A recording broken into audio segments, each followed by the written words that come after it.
Dr. Mário Sérgio Cortella, nascido em Londrina, filósofo e escritor, com mestrado e doutorado em educação, professor titular da PUC São Paulo, que atuou por 35 anos, com docência e pesquisa na pós-graduação em educação, na área de currículo, e no Departamento de Teologia e Ciências da Religião. É professor convidado da Fundação Dom Cabral desde 1997. Foi secretário municipal de Educação de São Paulo.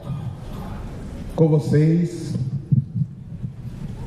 professor Dr. Mário Sérgio Cortella.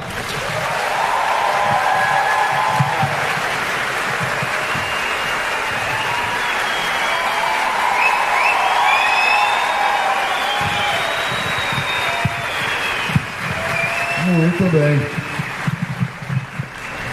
Satisfação imensa, tantos homens e mulheres aqui e fora, no saguão. Vocês sabem que nós somos aqui dentro 1.300 pessoas nesse belíssimo teatro e no saguão fora pelo menos mais 500 que, não podendo entrar, não desistiram e vieram me fazer esse afago que é não ir embora. E por isso, claro, me apraz, me agradece demais saber que eu, que sou da área de filosofia, né, de maneira geral, as pessoas acham que filósofo é alguém que não trabalha. Né? Tanto que você nunca ouviu falar de greve de filósofo ou de sindicato de filósofo. É uma área que, se a gente parar de trabalhar, você nem percebe que a gente tinha começado. Né? Além de filósofo, eu tenho uma outra atividade que não é considerada trabalho, eu sou professor. Quem dá aula aqui já ouviu a pergunta: professor, o senhor não trabalha, só dá aula? Né? Então não trabalho, eu sou professor e filósofo e fico feliz de estar aqui de novo em Maceió. Este ano está fazendo 40 anos que eu vim a Maceió pela primeira vez, foi em 1975. Uma boa parte das pessoas que aqui está ou no saguão vendo pelo telão ainda não haverá nascido, e me agrada bastante estar aqui nessa cidade na qual já estive muitas vezes, e mais ainda numa Bienal do Livro, isto é, num lugar em que a gente vem para refletir, pensar, meditar, para existir de uma maneira que não seja banal, robótica, automática. Por isso, digo de novo, nós nos atrasamos um pouco no início para que as pessoas que estão lá do lado de fora pudessem ter, ao menos de uma maneira mais direta, o áudio e uma parte da visão daquilo que nós que aqui estamos podemos ter. E é claro, seria tolo eu não admitir estar honrado de acontecer algo como esse desconforto. O desconforto para algumas pessoas, que é não ter conseguido entrar, para mim sempre é um afago à medida em que vieram procurar estar aqui. É claro que nós gostaríamos que todas e todos aqui dentro coubessem, mas o telão permitirá que a gente possa fazer aqui essa reflexão. Nós temos aqui um tema, ele será tratado durante esse tempo. Para o teu desespero, eu vou falar até às 19h30. Por isso você tem 1 hora inteira de desespero. Afinal, é um filósofo trabalhando essas ideias e o tema é ética e convivência. Quando nós terminarmos, algumas pessoas gostam de ter livro autografado, e eu gosto de autografá-lo. Nós estamos numa Bienal. Quando nós terminarmos, eu sairei, vou até o camarim, especialmente que eu sou idoso, eu preciso ir ao banheiro, e depois de uns 10 minutos eu estarei no saguão aqui, no foyer, e se alguém tiver algum dos meus livros, eu com alegria nele algo escreverei. Sabe, algumas pessoas que eu tenho um hábito, cada um dos 27 livros que eu já escrevi, quando eu vou autografá-lo, além de colocar o teu nome e o meu, eu coloco sempre nele uma virtude. Uma virtude, é a mesma virtude para cada livro.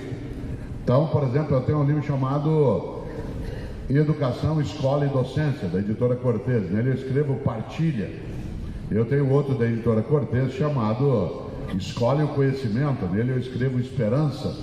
Eu tenho um outro chamado, que é um livro da editora Vozes, chamado Qual é a Tua Obra? Nele eu escrevo Coragem, e assim por diante. Pois bem, no livro que dá a substância para essa palestra que aqui farei até às 19h30, eu, quando autografo, eu sempre escrevo, além do teu nome e do meu, honradez. Honradez. A virtude da honradez. O que é uma pessoa honrada? é aquela que não ofende sua comunidade, que não apodrece a decência, é a pessoa que não tem duas caras, é a pessoa que não fala uma coisa e age de outro modo, é a pessoa que não envergonha nem a si mesma, nem a sua própria comunidade. Por isso, honradez. Vocês sabem que os romanos na antiguidade, eu sou neto de italiano, e os latinos diziam algo muito importante, que era uma palavra usada para chamar a pessoa que é covarde, aquela que não tem coragem de ser decente. Em latim a expressão é forte, em português ela existe, mas ela tem uma marca muito forte, que é uma expressão que nós quase não usamos e poderíamos usar, que é pusilânime. Pusilânime. O que é uma pessoa pusilânime? É uma pessoa fraca, é uma pessoa acovardada, é uma pessoa, por exemplo, preconceituosa. Nós tivemos anteontem o Dia da Consciência Negra, e uma das coisas que eu sempre lembro é que todo preconceituoso, ele é, antes de tudo, um covarde.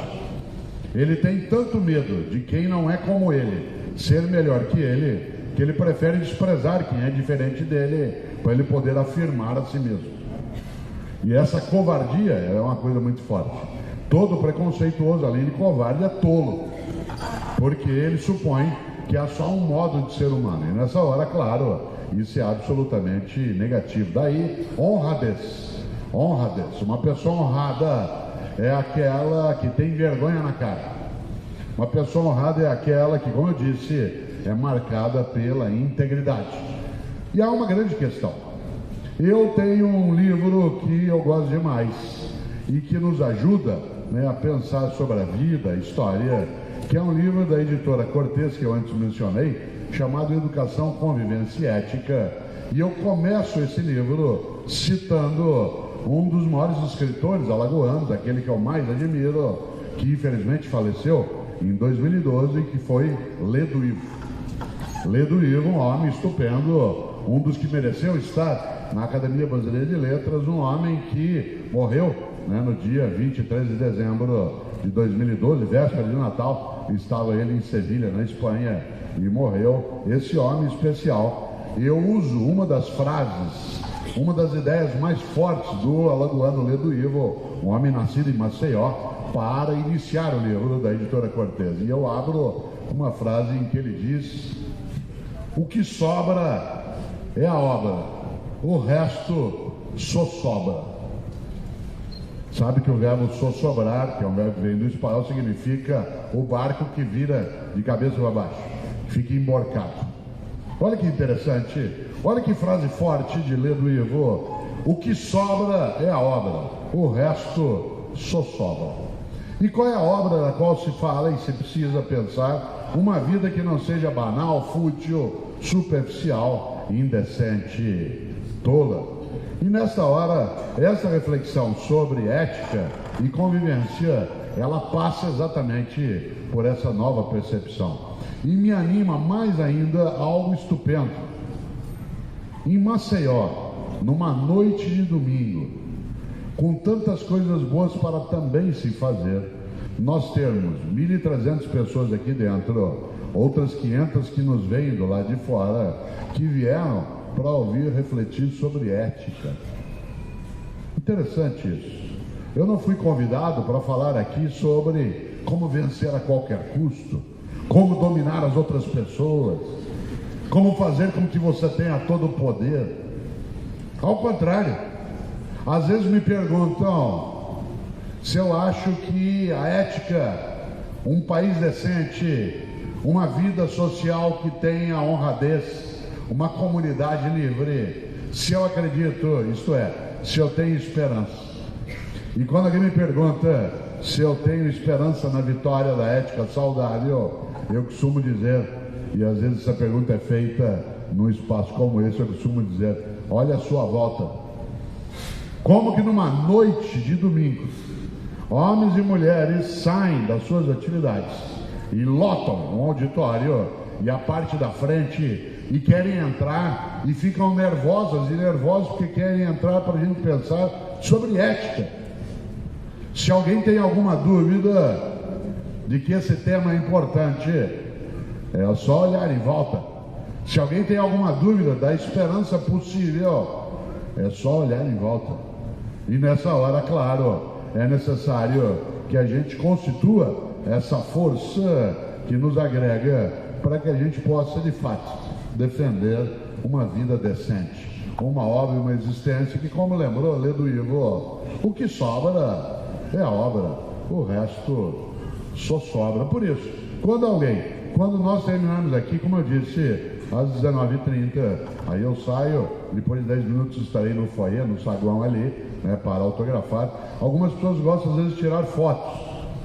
Há um fotógrafo que tirará a foto nossa o tempo todo e vai colocá-las hoje ainda no site da Bienal. Por isso, todas as pessoas que estiverem ali, né, na hora do autógrafo, que se for fotografar, você já vai achar tua foto hoje mesmo, né, no site da Bienal, ela lá estará. E eu também gosto de ser fotografado contigo, né, eu acho gostoso, né, quando alguém faz isso. A gente vai pedir apenas que se evite ao máximo que se faça o selfie, senão a gente vai travando. Se tiver muita gente na fila, para demais. Aliás, tira-se tanto selfie hoje que eu decidi quase montar uma empresa de self-service. Já imaginou? Seria uma coisa de empreendedor, né? Afinal de contas, Alagoas vem discutindo muito empreendedorismo, né? Podemos pensar numa empresa, né, de self-service. E olha que coisa boa. Por que eu estou dizendo isso? Que a gente gosta de sair bem na foto. E gostar de sair bem na foto teria que trazer como requisito para nós também sair bem na vida, sair bem na história, sair bem na comunidade. Olha que coisa interessante. Já houve um autor que definiu a ética como sendo a estética do lado de dentro. A ética como sendo a estética do lado de dentro. Tem sentido essa expressão. E eu venho me preocupando nos últimos tempos. Eu que nasci em Londrina, como o professor Heraldo aqui lembrou, né, eu nasci em Londrina, no norte do Paraná. Eu moro em São Paulo, na capital paulista, há 48 anos, mas eu sou o que se chama de VIP, que é vindo do interior do Paraná. Eu sou caipira. Quem nasce naquela região que eu nasci no Paraná, nós lá nos chamamos de pé vermelho, né, por causa da cor da terra. Mas eu estou em São Paulo, na capital paulista, há 48 anos, e é interessante porque uma das coisas que eu mais gosto é de lembrar uma frase caipira que não tem origem na história, que de vez em quando as pessoas colocam na internet como se fosse minha. A frase não é minha, gostaria eu de ter criado essa frase, mas ela é muito inteligente. E o caipira diz muito isso, e é verdade, acho que você já ouviu o que eu vou dizer.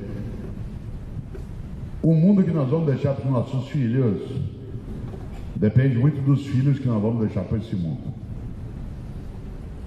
O mundo que nós vamos deixar para os nossos filhos depende muito dos filhos que nós vamos deixar para esse mundo. E que filhas e filhos nós estamos deixando?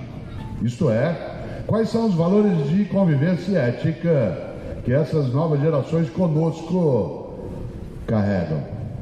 Eu, quando me mudei para São Paulo, em 1967, quase ninguém aqui houvera nascido, e eu vim com a família, e uma das primeiras coisas que eu quis entender é porque que aquela cidade se chamava São Paulo.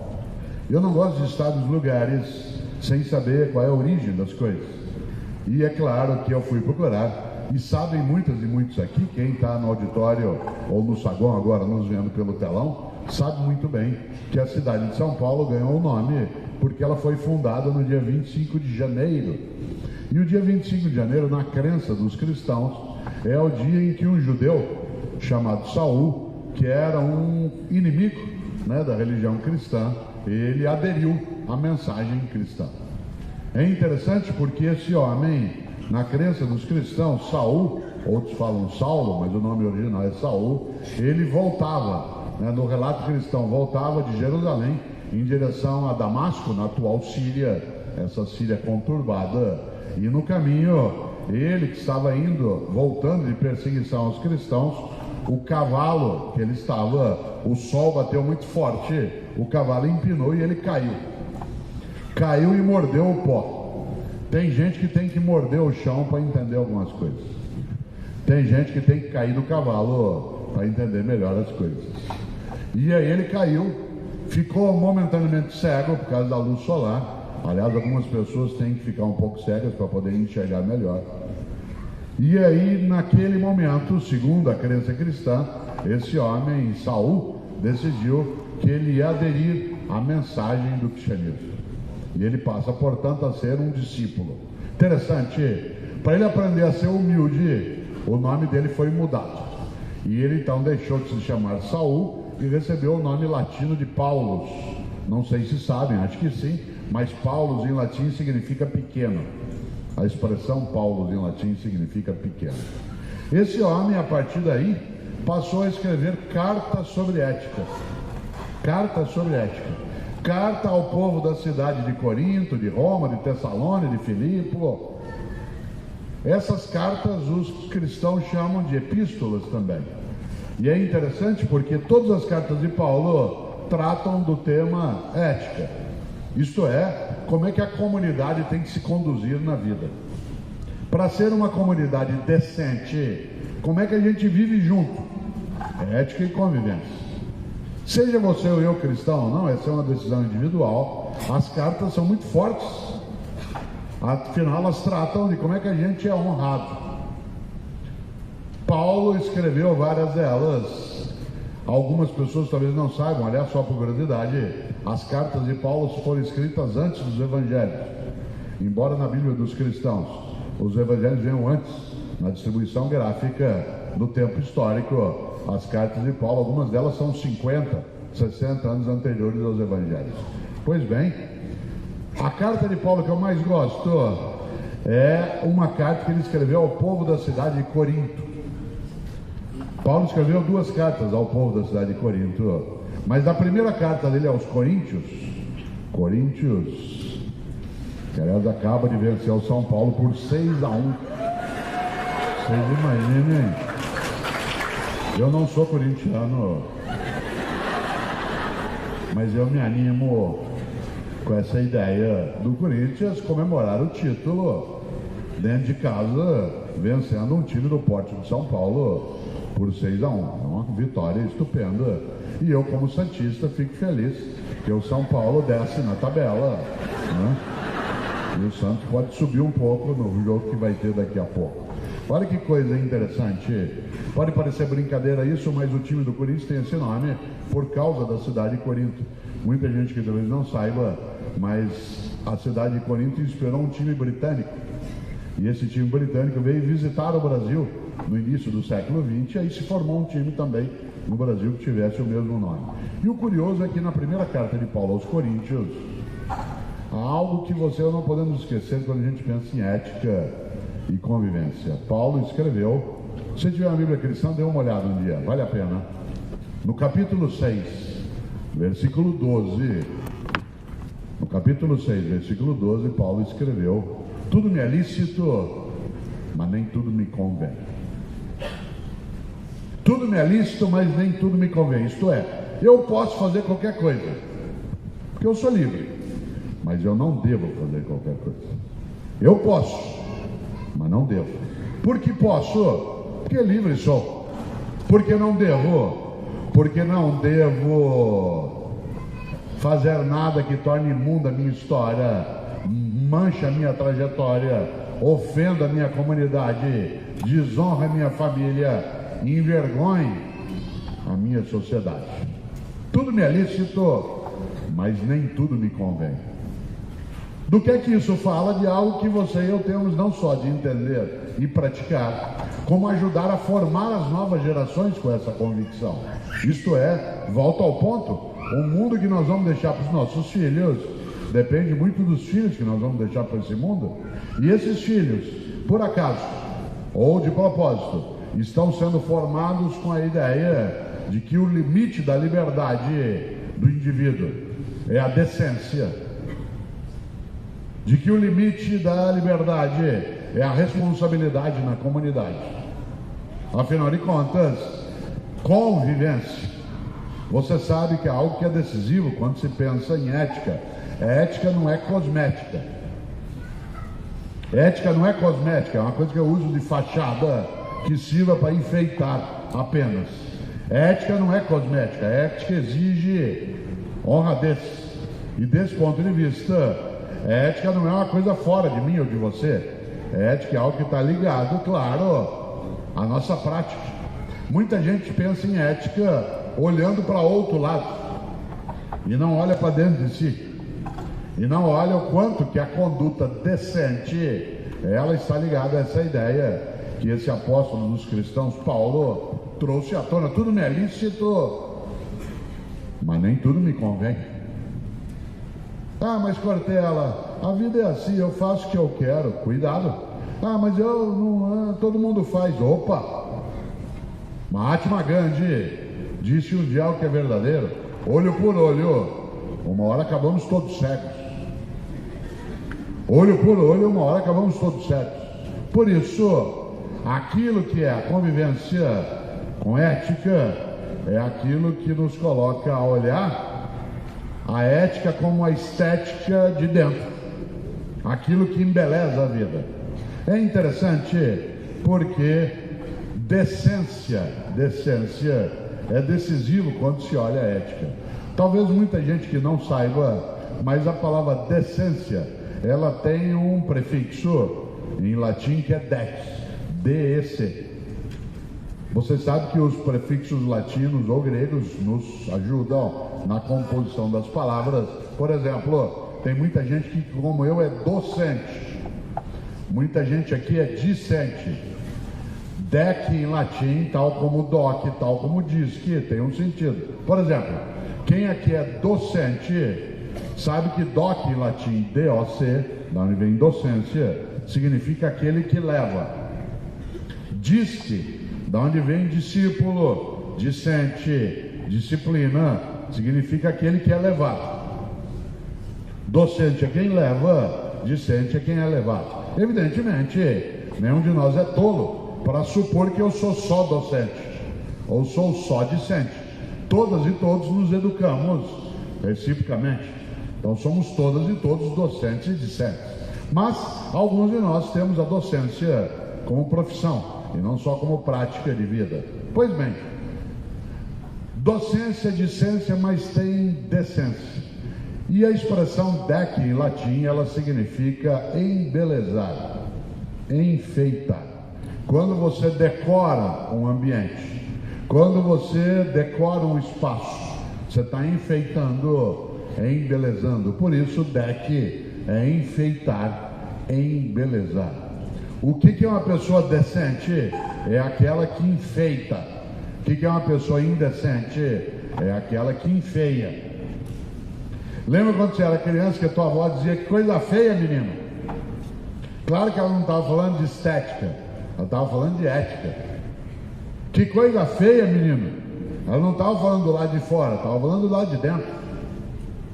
Quando você diz essa é uma bela pessoa, você não está falando do lado externo dela. Essa é uma bela escola, uma bela empresa, essa é uma bela cidade.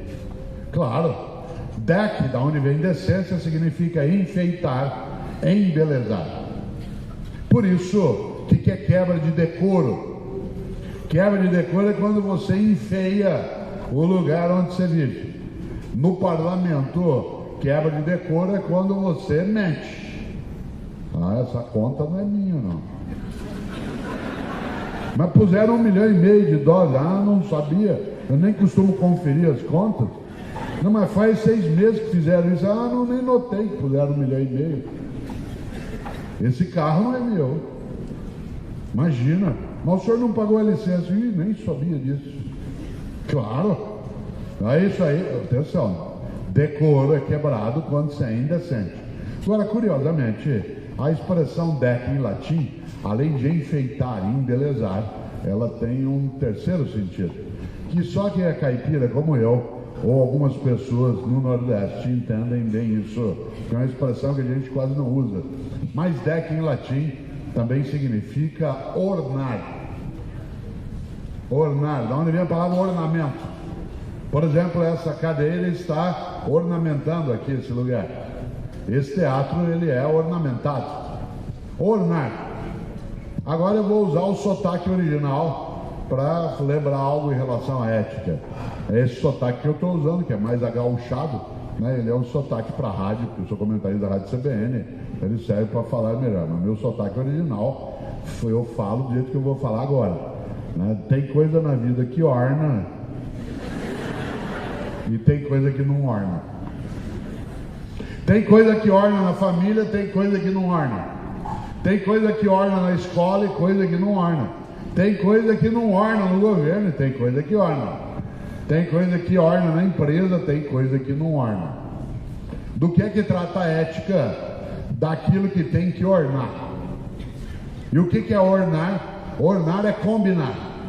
Quando uma coisa não está ornando, é porque ela não está combinando. Tem coisa na escola que não está ornando direito.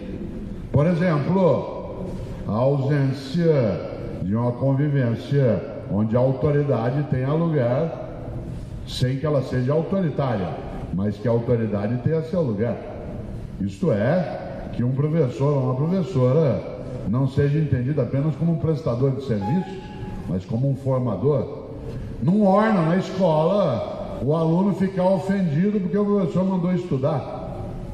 Aliás, razão pela qual uma escola é constituída. Não orna o professor autoritário, não orna o empresário que desvia, não orna o governo que é incompetente ou corrompe. Não orna. Não orna na família a formação de crianças que sequestram os pais com a sua ausência de disciplina. Eu, no livro Educação, Convivência e Ética, que é o que eu estou lançando hoje aqui, né, em Maceió, e é o livro que eu também lá autografarei, claro que eu autografarei outros, eu vejo pessoa aqui com alguns de outros livros meus, né, mas aquele que eu vou autografar, né, em termos de lançamento é Educação, Convivência e Ética. Lá eu discuto algo que a gente não pode esquecer. Num dos capítulos tem até esse título: Basta do amor aceita tudo. Basta dessa ideia, o amor aceita tudo. Que o amor verdadeiro é aquele que tem requisito. O amor verdadeiro é aquele que não admite qualquer coisa. O amor que tudo aceita é irresponsável. O amor que tudo admite é leviano. Filho, é porque eu te amo que eu não quero que você seja assim. É porque eu te amo que eu não quero que você seja vagabundo. Pai, é porque eu te amo que eu não quero que você faça isso. O amor que tudo aceita é irresponsável. E nós estamos hoje com uma coisa que não orna.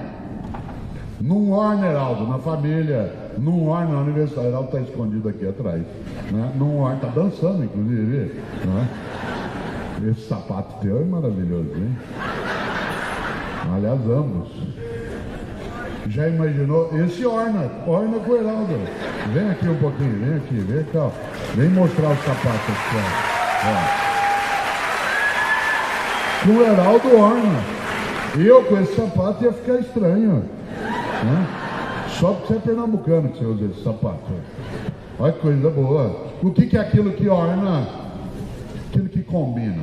Tem coisa que orna na vida, no governo, no trabalho. Por exemplo, coisa que não orna na formação das gerações. Há um grande pensador francês do século XX, um homem que foi ator de teatro, que eu admiro imensamente, um homem chamado Pierre Dac.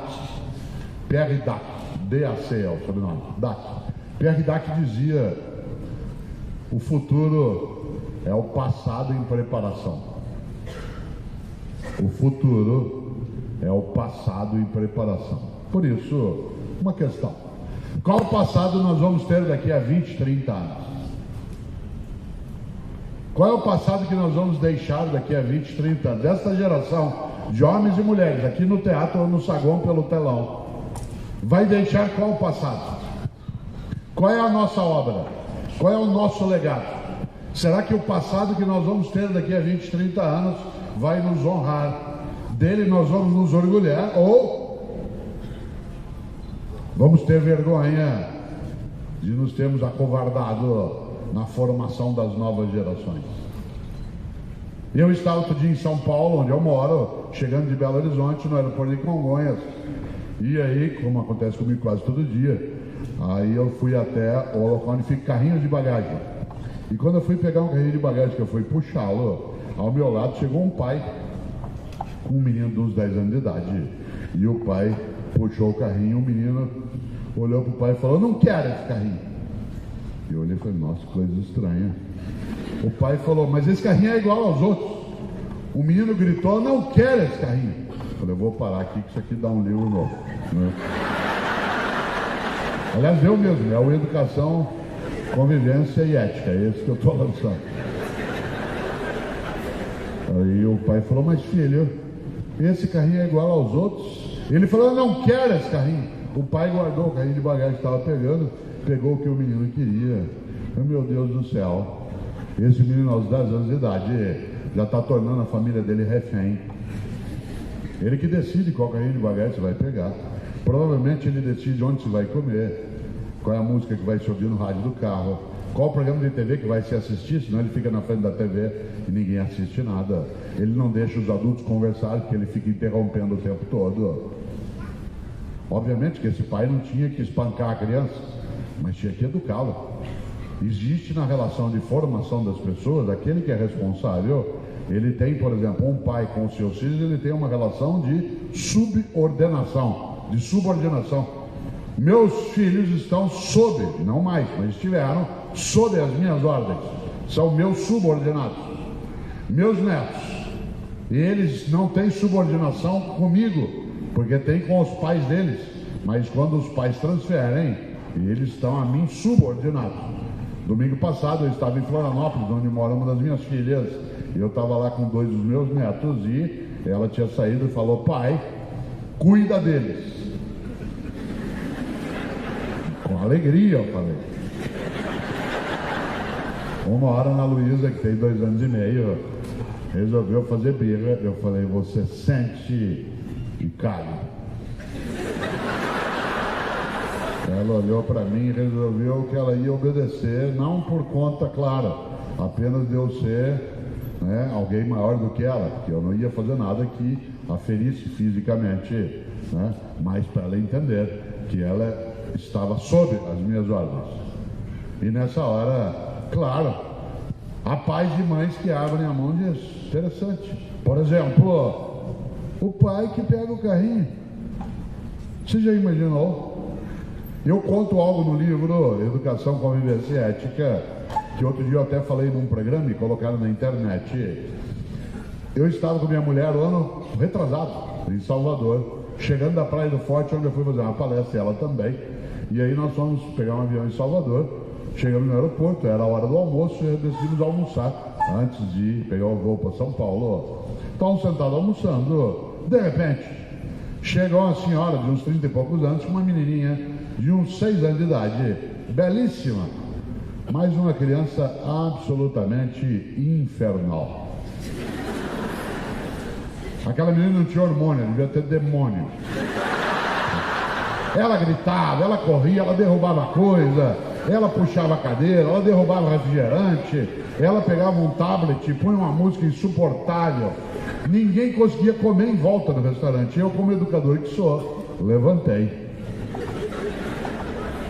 Fui até a mãe e disse: minha senhora, essa criança é sua.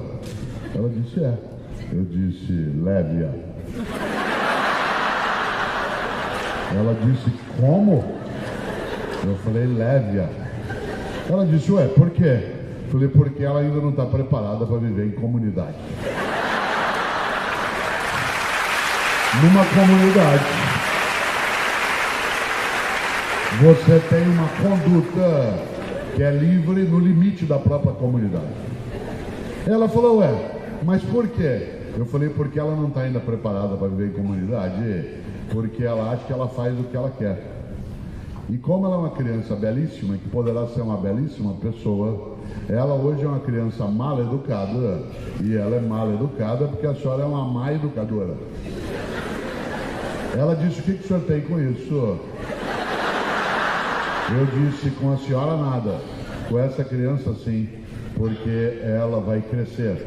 E eu não quero que ela cresça torta e nem que ela construa parte da vida num país onde eu vivo e também os meus filhos e netos vivem, em que ela vai achar que a regra é ela fazer o que ela quer, porque depois isso vai trazer transtorno para nós. Por isso, salve tua criança, eduque-a, leve-a para casa, mas ela vai chorar. Então, chore em casa. Não bata, não coloque num quarto escuro, não machuque, mas ela tem que entender que os atos têm responsabilidades e ela não pode fazer o que ela quiser. Não nessa idade que ela já está. Ela tem que entender, disse eu, que desejos não são direitos. Atenção, muita gente hoje de várias idades confunde desejos com direitos. Isto é, eu quero, você tem que me dar. Você deu, é pouco, quero mais. E se você não me der, você vai ver.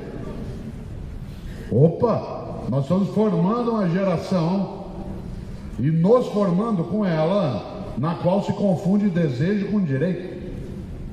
E se eu confundo desejo com direito, eu começo a achar que se eu quero, eu tenho de ter. E se eu não conseguir, eu tomo. E se eu não puder, eu roubo. E se não der, eu corrompo. E desejos não são direitos. E eu disse à senhora, tua menina é tão bonita, mas leve-a e forme-a para ela viver em comunidade. A senhora não pode fazer isso. Ela disse, por que o senhor sabe que eu sou uma mala educadora? Eu disse, pelo modo como a senhora chegou aqui agora com ela. Porque a senhora, ao chegar com ela para comer, em vez da senhora dizer o que diz um adulto com uma criança, sobre a qual a senhora tem autoridade, e diz a ela de forma carinhosa, mas firme, filhinha, sente-se. A senhora disse, filhinha, onde você quer sentar? O que você quer comer? O que você quer beber? Onde você quer ir depois?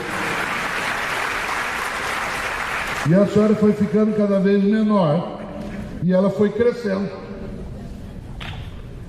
Essa menina, quando eu encontrar com ela mais adiante, eu corro o risco dela ser minha aluna. Parte dessas crianças chegam para nós e nos ofendem. Você manda ela fazer uma tarefa, ela reage. Você fala para ela que ela tem que ficar quieta enquanto você está trabalhando, todo mundo. E se bobear, ela joga uma carteira em cima de você. Nós estamos ouvindo cada vez mais falar de violência dentro da escola. A escola não é imune a também mexer com isso, mas é porque o único adulto, às vezes, que dá ordem com uma criança é a professora. A professora, cadê o material? Guarda esse celular, fez a tarefa. E aí, como ele está acostumado que desejos são direitos, ele parte para cima. Claro, perigoso para nós, não é só fisicamente. Uma parte de quem é docente, não é o caso, que só dou aula para a universidade, mas quem lida com a educação básica está esgotado. Você gasta uma parte do teu tempo tentando organizar a disciplina e só um tempinho pequeno que sobra para você ensinar. O resto é como é que faz para ficar quieto, como é que faz para prestar atenção, como é que faz para um ambiente de trabalho ser um ambiente de trabalho. Claro. Outro dia um pai foi me visitar na universidade, conversar comigo. Eu nunca imaginei que alguém na universidade, o pai viesse falar comigo. E o pai veio. Falou, professor, por favor, o senhor pode me atender? Eu falei, claro. Sabe o que é? O senhor reprovou o meu filho. Eu disse, qual é o nome do seu filho? Ele disse, eu olhei e falei, não, eu não reprovei seu filho é que se reprovou. Ele falou, por quê? Foi porque seu filho foi reprovado por falta, e para ser reprovado por falta tem que faltar. Como foi ele que faltou e eu estava aqui? Então não posso ter reprovado, ele reprovou a si mesmo. O pai falou, hã? Então, tem mais uma coisa, claro que foi ele que se reprovou. Dizia porque eu só posso anotar uma falta de alguém que falta. E eu só anotei porque ele faltou. Se eu tivesse anotado sem que ele tivesse faltado, isso seria estelionato. Portanto, eu só anotei. Ele falou, mas o senhor foi reprovado só por isso? Eu falei, não é só por isso, sabe o que é? Ele não fez o curso. Eu falei, não, mas só por isso? Eu falei, não, sabe o que é? Quando ele sair daqui, ele vai receber um certificado, um diploma, que nós estamos atestando para a sociedade que essa pessoa é apta para desempenhar essa função na comunidade. Pedagogo, economista, engenheiro, médico, advogado, fonoaudiólogo, nós estamos atestando. E junto com esse atestado eu estou chancelando que ele é apto para fazer naquele conteúdo que eu ensinei. Como ele não veio. Aí o pai disse aquela clássica frase, mas não dá para dar um jeitinho. Eu falei, qual jeitinho, o senhor imagina? Ele falou, não dá para dar um trabalhinho, que é a coisa que mais nos irrita, professor, é isso.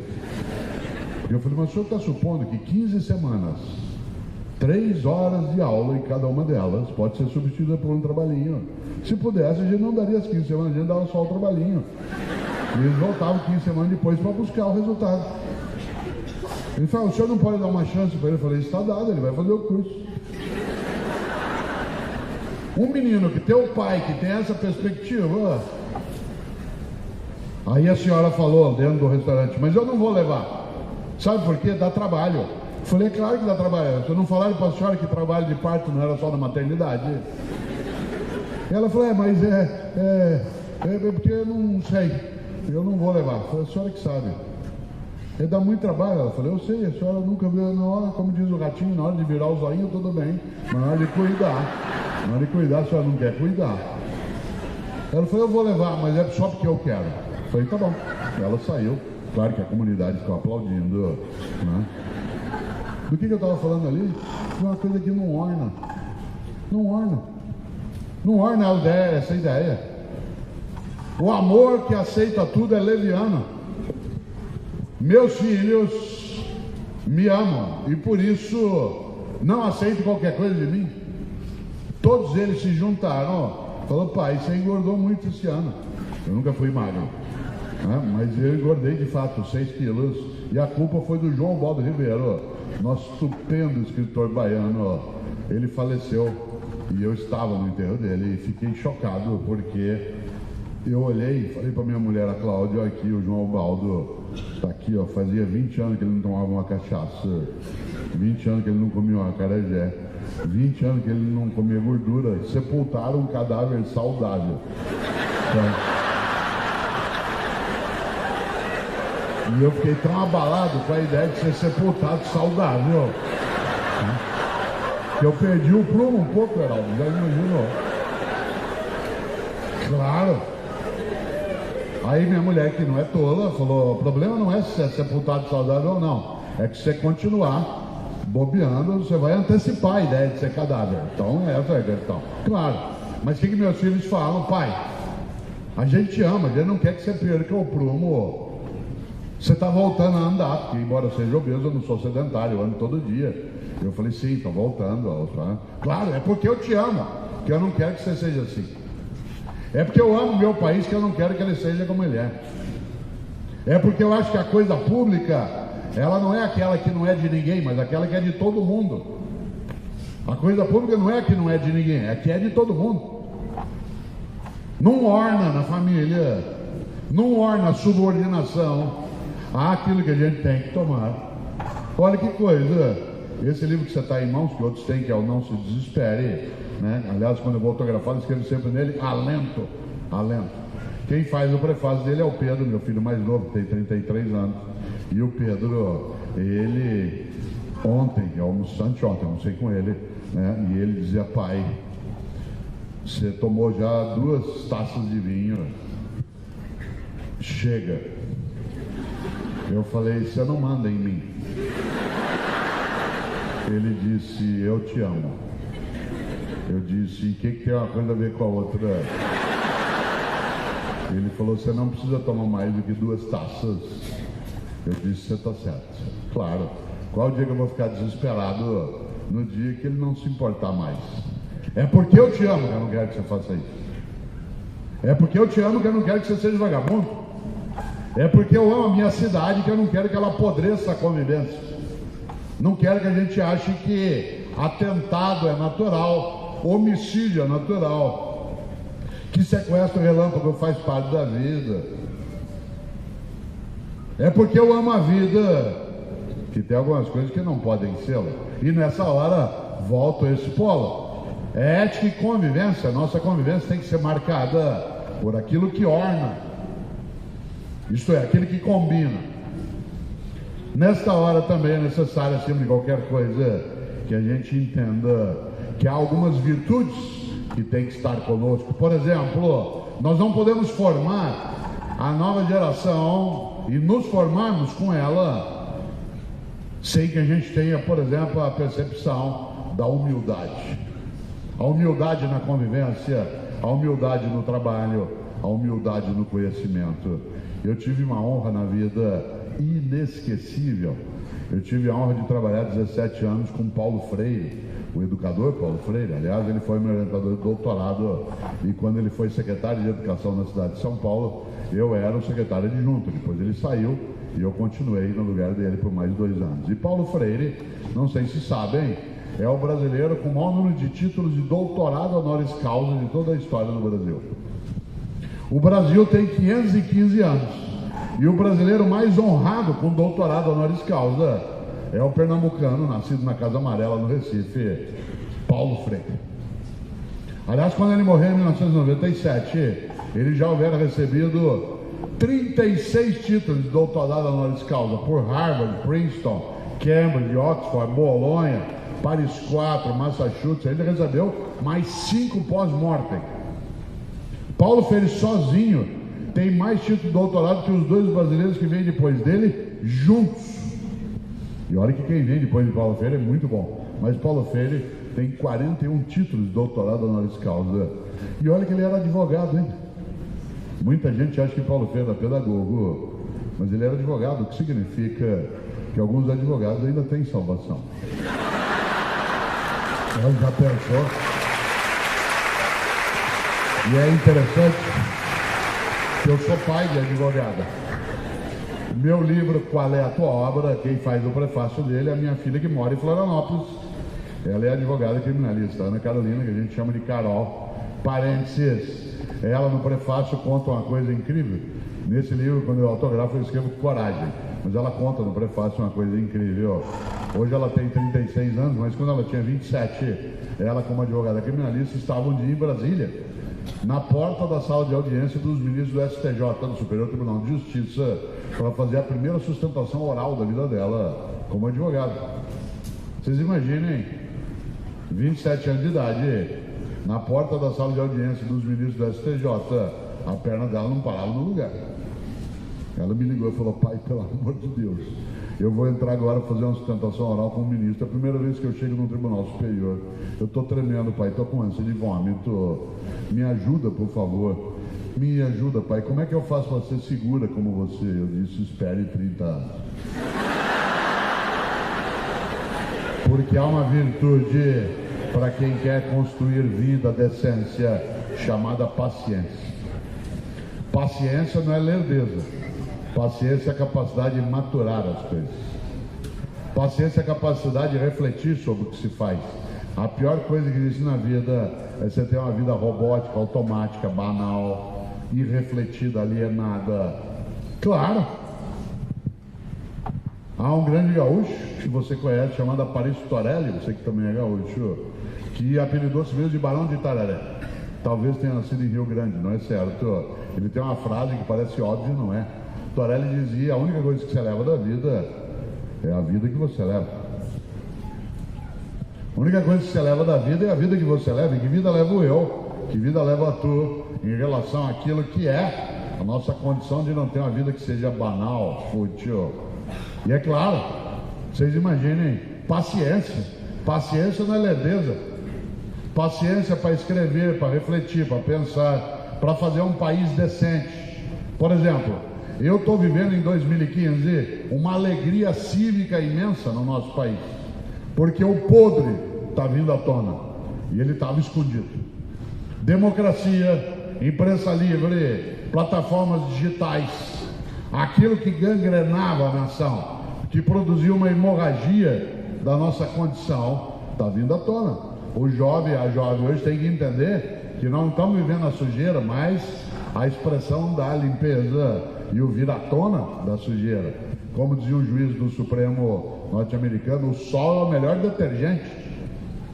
O sol é o melhor detergente. Você põe a luz, aí começa a enxergar. Imagine durante décadas o que vinha apodrecendo nossa condição e a gente distraído, cuidando de outras coisas sem perceber.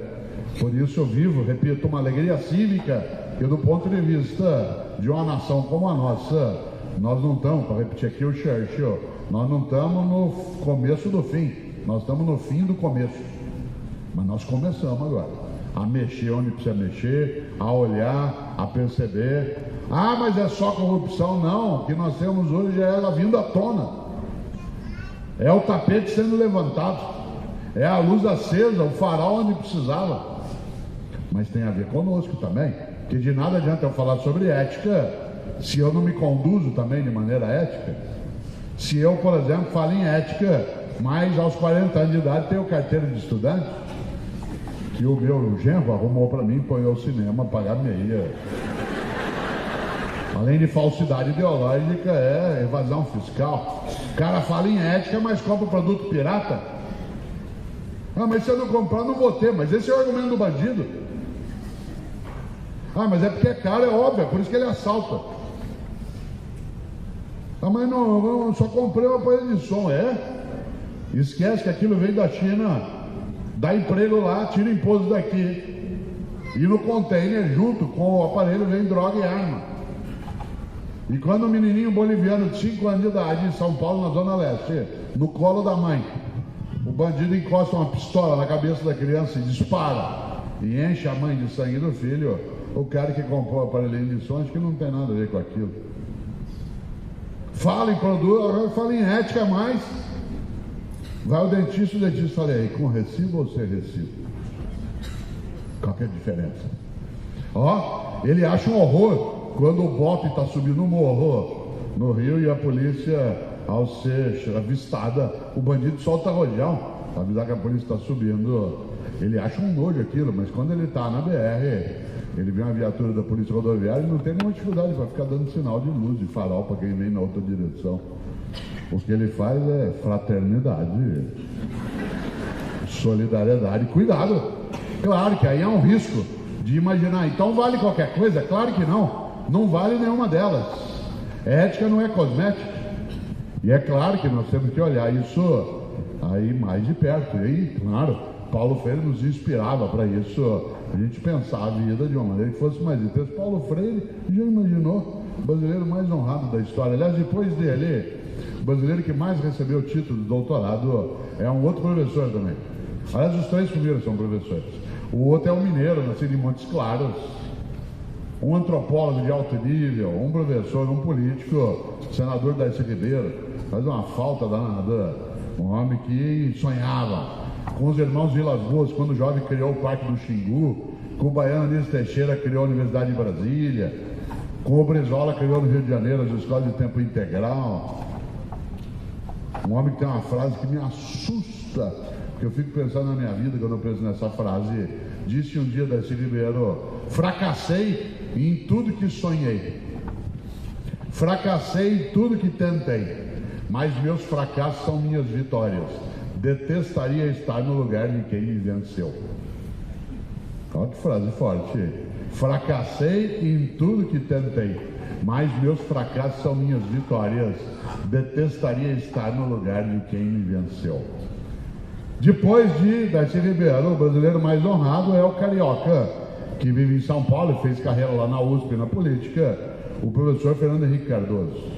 Os 3 primeiros brasileiros são professores, mas Paulo Freire sozinho tem mais título de doutorado que todos os outros. E Paulo Freire era uma pessoa absolutamente humilde, jamais subserviente. Há uma diferença entre humildade e subserviência. Uma pessoa subserviente é aquela que se enfraquece, se dobra, se humilha. Uma pessoa humilde é aquela que sabe que não sabe tudo, aquela que sabe que não é a única que sabe, aquela que sabe que a outra pessoa sabe que ela não sabe, aquela que sabe que ela e outra pessoa saberão muita coisa juntos, aquela que ela sabe que ela e outra pessoa nunca saberão tudo que pode ser sabido. Foi claro. Humildade. Humildade não é subserviente. Paulo Freire era humilde, mas não era subserviente, a tal ponto que ele ficou 15 anos no exílio, sem poder voltar nem para o enterro da mãe dele, em nome de uma ideia de que educação não é para domesticar, mas para humanizar, que educação não é para aprender, mas para ajudar a ter autonomia. Mas era humilde, tão humilde que chamava Paulo, que, como eu lembrei antes, significava pequeno. Olha aqui na minha mão, se você puder. Paulo Freire era um homem tão grande que ele sabia que era pequeno para poder crescer. Gente grande de verdade sabe que é pequena e por isso cresce. Gente muito pequena acha que já é grande e a única maneira dela crescer é se ela baixar outra pessoa. Digo de novo, gente grande de verdade sabe que é pequena e por isso cresce. Gente muito pequena acha que já é grande e a única maneira dela crescer é se ela diminuir outra pessoa. Quem entre nós se supuser grande o suficiente, pequeno continuará. A única maneira de crescer é saber-se pequeno ainda. E nesta hora, a humildade, ela é decisiva quando a gente pensa em ética e convivência. Humildade para entender que nós ainda não aprendemos direito a lidar com essa nova geração. Humildade para olhar o que praticamos à nossa volta. Humildade, inclusive, na nossa conduta em relação às pessoas que são diferentes de nós. Por isso, ética e convivência supõe algo decisivo para você e para mim, que é a nossa capacidade de fazer com que a vida possa ornar. Ornar com a decência, ornar com a saudabilidade, ornar com aquilo que é a formação nossa e de outros, que não degradem o nosso dia a dia. Para isso, claro, precisa coragem. Coragem. Coragem não é ausência de medo. Coragem é capacidade de enfrentar o medo. Gente que diz que não tem medo não é corajosa, ela é inconsequente. Você só sobrevive no mar se você tiver medo de morrer afogado. Coragem não é ausência de medo. Coragem é capacidade de enfrentar o medo. Não confunda medo com pânico. Pânico é incapacidade de ação, medo é estado de alerta. Você tem medo de perder a saúde? Ainda bem, tome providência. Você tem medo do teu país não ser decente? Você tem medo do desvio ético? Que ótimo. Tem medo dos teus filhos não serem corretos? Que bom, tome providência. Humildade e coragem são decisivas nessa questão. A pessoa pusilânime, acovardada, ela não tem coragem de enfrentar os medos. E é claro que eu tenho medo e você também, e é necessário tê-lo, mas a coragem é o enfrentamento. Você tem medo de cachorro? Que bom, gente inteligente tem medo de cachorro. Você enfrenta, é coragem. Você tem medo de avião? Que bom, gente inteligente tem medo de avião. Você voa, é coragem. Eu sou consultor da Embraer em São José dos Campos. Lá eles têm um medo imenso que o avião caia. Eu também. É um bom sinal, eles tomam providência. Coragem, repito, não é ausência de medo. Você precisa ter coragem para ser educador, educadora, para ser pai ou mãe. Precisa ter coragem para ser decente. Ah, mas Cortella, a vida é assim, cuidado. Nosso país tem 5% de canalhas, só. 95% dos brasileiros levantam cedo na segunda-feira, pegam moto, carro, a pé, ônibus, trem, cavalo, o que for. Trabalha o dia inteiro, constrói a 8ª economia mais rica do planeta. Não rouba, não falseia, é pobre, mas é limpinho. Os 5% de canalhas conseguem duas coisas. A primeira, aterrorizar os outros 95, fazendo os 95 acharem que não tem alternativa. A outra coisa é que os 5% de canalhas tentam ensinar aos outros 95 que não ser canalha é ser otário. Ética não é cosmética. A nossa convivência exige coragem e humildade. Coragem para enfrentar, para mexer, para fazer. Coragem para ter de discutir. Coragem para vir num domingo à noite e lotar um auditório e um saguão.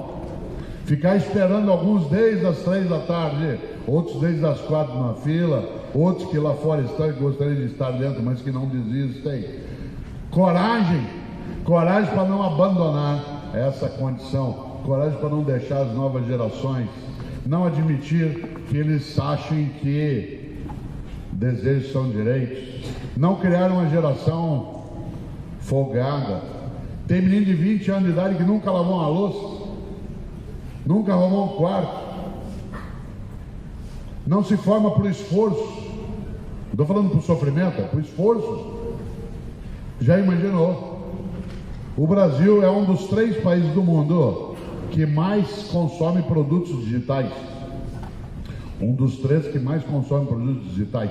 Tem mais celular no Brasil do que a população. Mas nós somos o país de número 30 em posse de máquina de lavar louça. Nós somos o país de número 30 em propriedade de máquina de lavar louça. Sabe por que a gente não tem quase máquina de lavar louça? Porque alguém lava. Claro. Você já imaginou? Nesse auditório e fora, no saguão, aqui embaixo e em cima, está talvez a primeira geração que está sofrendo algo inédito. Uma geração que tem que cuidar de outras gerações além dela mesma.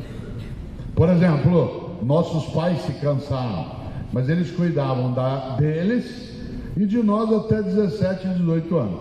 Formou-se, cresceu, agora você se vira, papai te deu o que podia, que era educação.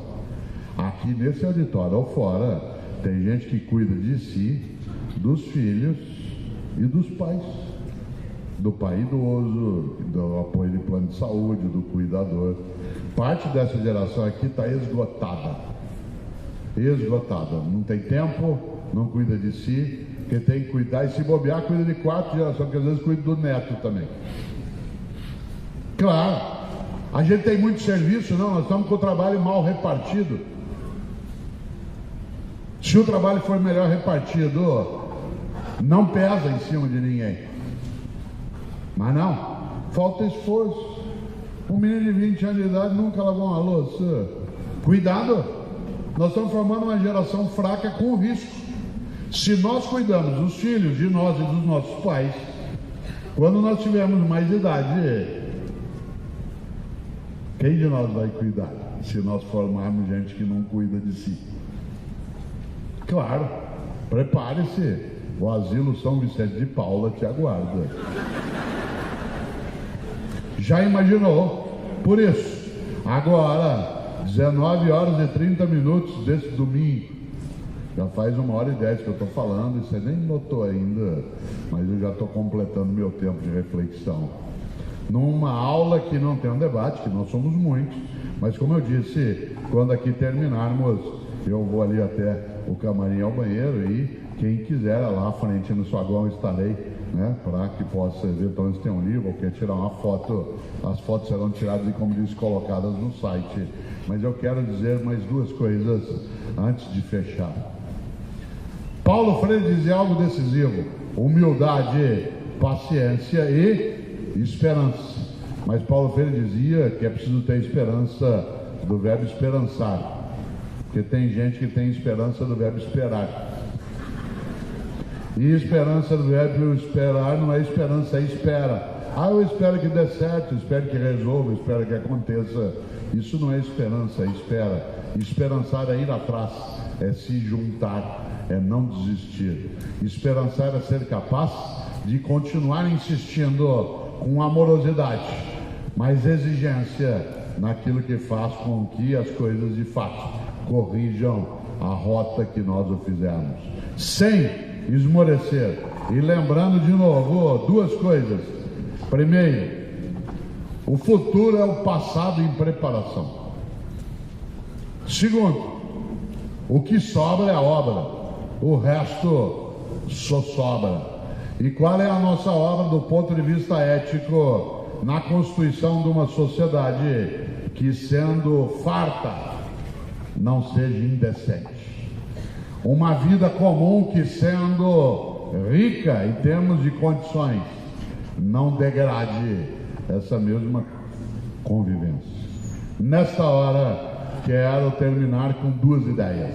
Mas, acima de qualquer coisa, antes de terminar, agradecer esta condição que aqui está.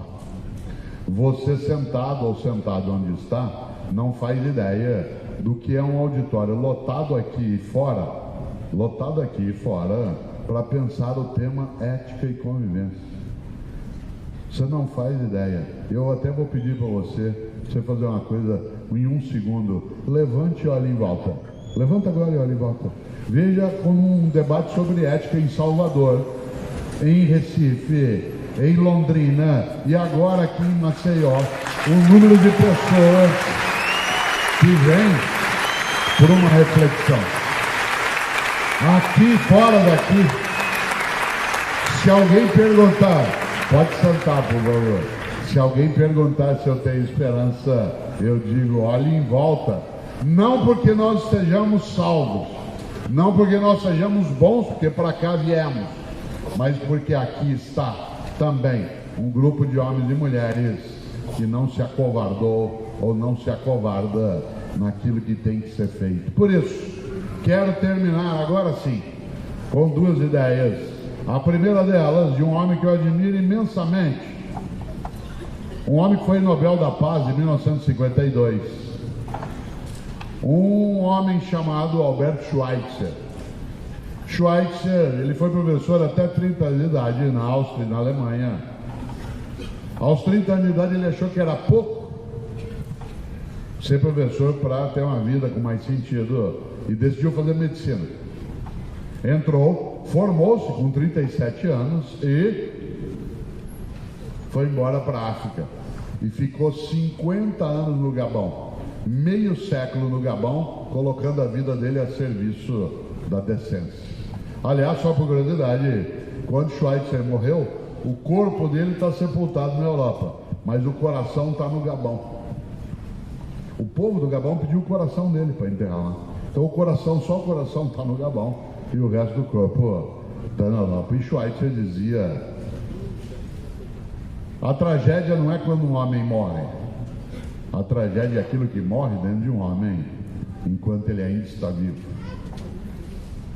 Digo de novo, a tragédia não é quando um homem morre, a tragédia é aquilo que morre dentro de um homem enquanto ele ainda está vivo, porque o que sobra, como disse o Aladoano, é a obra, o resto só sobra.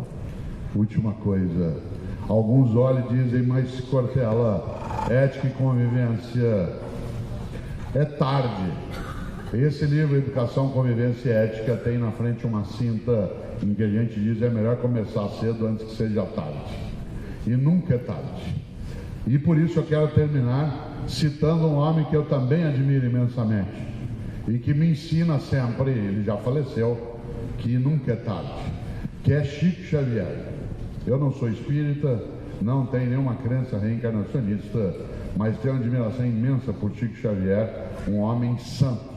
Se eu tivesse alguma autoridade sobre os católicos, pediria para santificá-lo, um homem que passou a vida cuidando de vida sem nenhum retorno a não ser honra. Chico Xavier, de acordo com os espíritos, diz algo, e é com isso que eu quero terminar agora, às 19h36 desse domingo. Chico Xavier disse algo decisivo, e isso me anima imensamente, como disse, ao ver tantos lá no saguão, vendo pelo telão, e tantos outros aqui. Ele disse: embora ninguém possa voltar atrás e fazer um novo começo, qualquer um pode começar agora a fazer um novo fim. Olha só, embora ninguém possa voltar atrás e fazer um novo começo, qualquer um e qualquer uma pode começar agora a fazer um novo fim. E nós, no nosso país, na nossa família, na nossa comunidade, podemos até não fazer um novo começo, mas eu não tenho dúvida que cada um e cada uma de nós está auxiliando a construir, a fazer, a edificar e proteger aquilo que orna, que é um novo fim que nos dê honra, nos dê orgulho, nos dê satisfação, com humildade, coragem e paciência. Mas acima de tudo, lembrando, lê do livro, o que sobra é a obra, o resto só sobra. Obrigado.